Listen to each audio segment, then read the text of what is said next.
Aujourd'hui sur 01net TV, on vous présente un téléviseur Philips 50 PU H6400, un 50 pouces qui fonctionne sous Android Télé, 50 pouces 4K à 800 €. On va voir ce que ça vaut.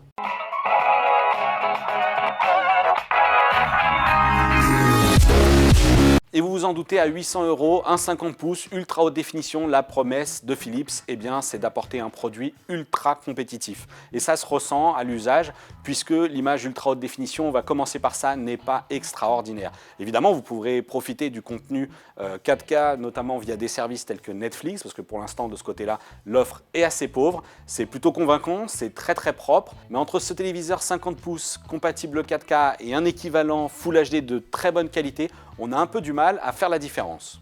Mais la critique ne peut pas être complètement négative puisque à 800 €, effectivement, on a non seulement une grande taille d'image, mais surtout les services connectés apportés par Android Télé. Vous le voyez derrière moi, l'interface est plutôt fluide, c'est très agréable à manipuler. Alors Android Télé, on aime ou on n'aime pas, mais ce qui est bien, c'est que ce store s'étoffe petit à petit et on peut profiter de services connectés, mais aussi de fonctionnalités de lecture multimédia puisque ce téléviseur intègre une connectique complète. Et évidemment, ces applications vous permettront aussi de lire du contenu depuis un serveur qui serait par exemple installé sur votre réseau. Android Télé propose aussi quelques petits jeux qui tournent correctement sur cette télévision, mais l'ergonomie de la télécommande n'est pas adaptée. Il faudra alors brancher par exemple un clavier ou une souris.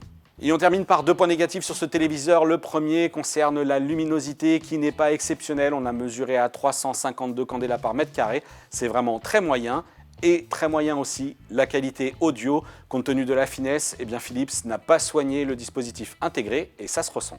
À 800 €, ce téléviseur 50 pouces est globalement très moyen. Certes, le prix est intéressant, mais la promesse de l'ultra haute définition n'est selon nous ici qu'une appellation marketing. On vous recommande plutôt donc un produit Full HD, plus lumineux et mieux contrasté.